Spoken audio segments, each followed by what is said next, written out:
Good afternoon, Anne Arundel County. Good afternoon, America. Welcome to Promoting Community, Conversation, and Discovery. I'm your host, Anthony Bynum. The name of our production company is the Glen Burnie Players. These are exciting times here in Anne Arundel County. In fact, last week we had a lot of excitement. So let's start off right there with last weekend. For 2 months, maybe even three, I've been talking about what? Ferndale Day. And although there was some rain hovering around, it went off without a hitch. I think you have to give credit to the leadership of the Greater Ferndale Civic Community Association. I'm speaking specifically about the president, Monica Smearman, but also the vice president, John Wolf. They just had so much gumption. They brought it together. There were a lot of other people involved too, but I want to give those two a special shout out. A special shout out. So it was a lot of fun. We're gonna have maybe a picture or two at the very end of the today's show, so you can check that out. I think one of the keys, though, for Ferndale coming off the way it did was the involvement of the business community. Right towards they helped in the planning these last couple months. Folks like Devin of Devin's Deli, uh, Christos came through. John Christos came through. Aaron over there at Ferndale Tavern. They all came through. The vendors showed up. This is something that John had worked on. They were all there. You know, there was a dinosaur that was walking the street. I think it was actually a turtle, but I think he was a dinosaur. I'm not, I, I might just send you that one. I'm not kidding. It was an amazing event. Bands, performers, and Auerbach showed up too. But after it was over, then it was uh, jazzing with the ushers. John Wesley United Methodist Church, in conjunction with Count the Cost Band, that's Wes Watkins' band, they had a concert, and it was beautiful. They played 3 sets of just great music. These guys are fantastic musicians. The ushers put this together. The ushers at John Wesley, they put it together, and a good time was had by all. In fact, after the episode we're working on right now, of the first episode rather, of Community, Conversation, and Discovery is completed, that's going to be our second episode. I'm very excited about this. Very, very excited about this. So that's from last weekend. Upcoming events, June 8th, Cedar Morris Hill Community. It's going to have a community event. Stay tuned for that. It's going to be on June 8th, right over there at the Cedar Morris Hills Community. Let's see here. What else we want to mention? Okay, we want to give credit where credit's due. So as far as this week's, before we get to credit where credit's due, we want to put a shout out to our affiliates. These are the people who run our actual show, not the post that we're doing today, but the actual show, which was Don't Get Fooled Again, which of course now is Community Conversation and Discovery. So these are people like the Anne Arundel County Cable Access. Thank you for running our show. Or the Greenbelt Cable Access out of PG County. Thank you for running our show. Or Amherst Media out of Amherst, Massachusetts. Thank you for running our show. Then we have the Manhattan Neighborhood Network. We're trying to reach them, find out exactly where things are as far as airing the first show. They're busy people up there, but we'll get that together. We'll get that together. Okay, now as far as credit where credit's due, we want to thank the fine people over at Wikipedia, but we also want to thank the people at the Poetry Foundation. We want to thank our underwriter slash sponsor, that would be the Cleaning Chef. Look in the credits for that organization's information. Now, let's go ahead and start off with most admired segment. So we're going to go to our screen share, which is here, and push this button here. Amelia Earhart. I first heard about Amelia as a young boy. Back in the early 70s, maybe late 60s, early 70s, Leonard Nimoy hosted a show. He was actually the narrator of a show. It was called In Search Of. So they talked about mysteries. And this was a mystery. You see, the great Amelia Earhart, the great aviator, um, was she was never found.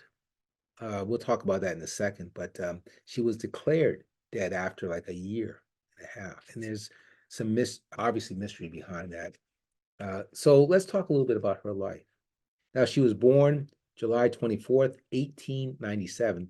She was declared dead 1/5/1939, along with her co-pilot, a Mr. Fred, let me see where he is, a Fred Noonan. And it's important, that as important as Amelia was to the country, she was not alone that day. She was not alone that day. Now, as I said, she died while attempting to circumnavigate the world. And I already mentioned that she was not alone. Now, some of her accomplishments, and there were many. I'm just going to mention a few. She was the first female aviator to fly solo across the Atlantic. She formed the 99s, an organization for female pilots. Her passion for adventure actually started very, very young. See, just recently I was in a pharmacy. I saw a magazine all about Amelia Earhart. Sometimes uh, you can get these from places like publishers like Time Life, people I even think Entertainment does some people. This is a different group. I hadn't heard of them before, or maybe I had, but just didn't know their name. They're actually called A360 Media LLC. But it's one of these magazines that's all devoted. So these 50, 60 pages where you're not reading a whole book, but you're getting everything. And I've always been intrigued by Amelia Earhart. So I said, well, that's a good investment. Let me go ahead and do that. I've been reading a little bit about it from it. So she had already been flying for a bit. There was no rule that said women couldn't fly. We just didn't have very many women pilots. That's what it came down to. But she had been flying for a little bit. She was kind of she was just somebody who just kind of wanted to do her own thing. And really, although she had been flying for a bit, the really first big break occurred when another pilot named Amy Guest, wanted to match the great Charles Lindbergh's solo flight across the Atlantic. Charles Lindbergh was a national hero, and he was for quite some time. He got in a little trouble leading up to the great, World War II. He said some things, he probably been better off not saying, but it doesn't really matter now, right? It's a long time ago. So she wanted to, and she was a woman of means too. She was a woman of means. But her family said, no, it's just too dangerous. Amy, you're not doing it. You're not doing it. So she said, okay. She reached out and she said, look, these are a quote. I need you to find somebody, quote, girl with the right image to do this. So, like I said, Amelia had been flying for some time.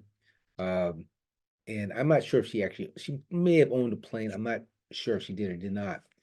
But she got a call from a Captain Hilton H. Rayleigh. They met and they interviewed. She was interviewed by this Captain Rayleigh, but also by a George P. Putnam, who's a publisher, publicist, and her future husband.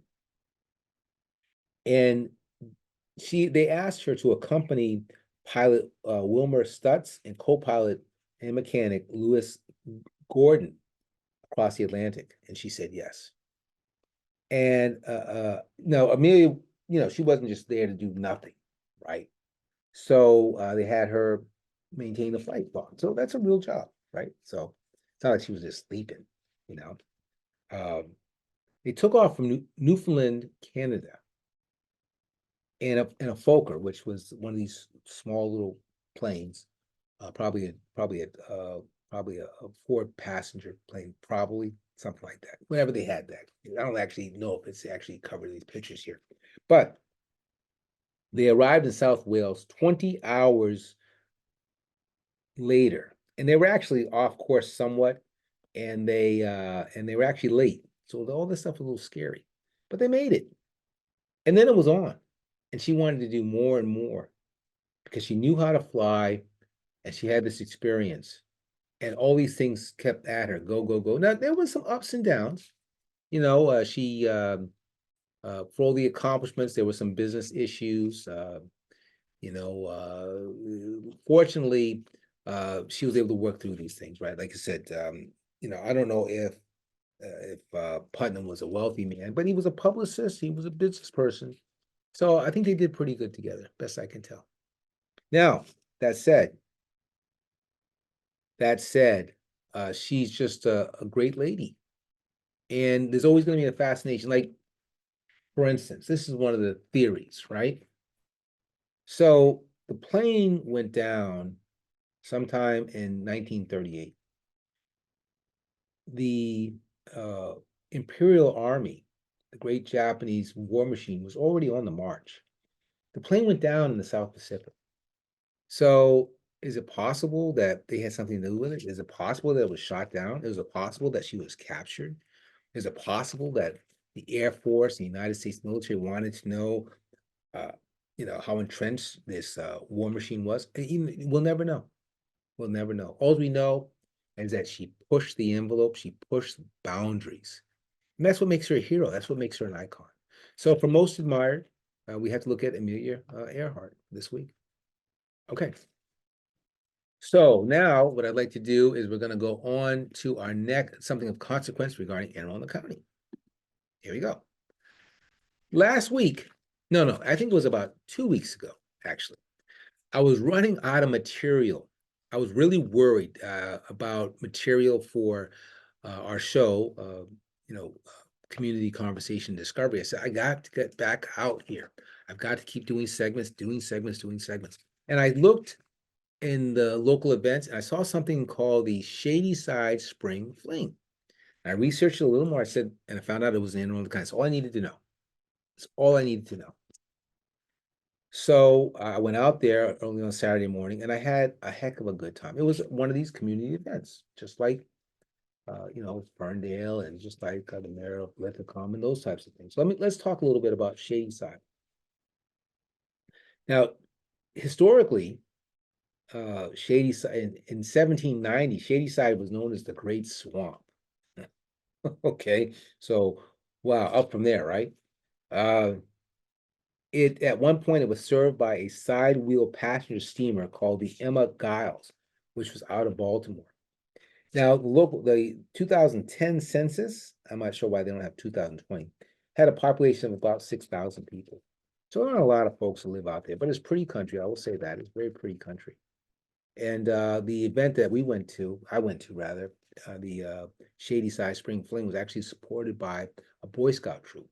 So they do that out there. So that's a little bit about Shady Side in Anne Arundel County. Okay, I want to switch back to Amelia. So let's go ahead and click the back button because I thought it was appropriate to have some sort of poem about flight. We do it. I've done it many times in my life, although I haven't done it a whole lot recently.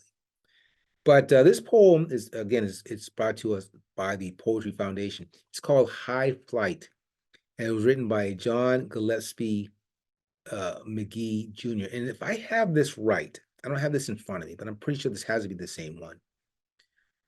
This particular individual had volunteered to fly with the Royal Canadian Air Force. And he was doing some training for I think it was a Spitfire, I think. Yeah, it was a Spitfire. And based on that training, because the Spitfire could fly high, the whole point was, these planes were designed after the great, and I don't mean that in a positive way. I mean that in a humongous way.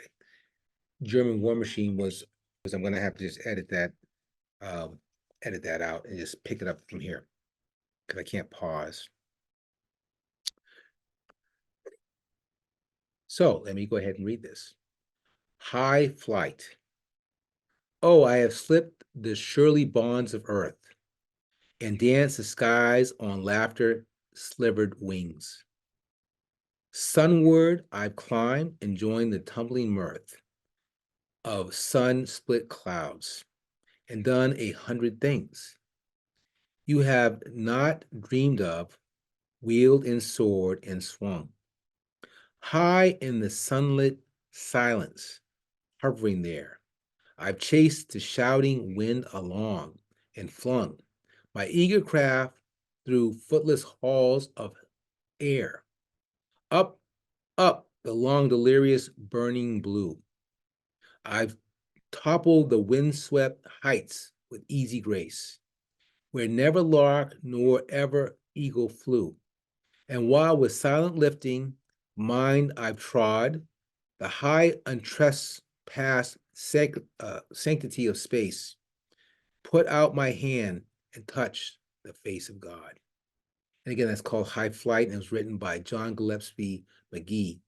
And if I have it correct, he flew for the Royal Canadian Air Force before America joined in the World War II struggle.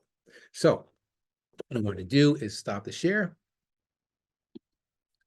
So this was exciting times here in Anne Arundel County and exciting week, but we have more to do.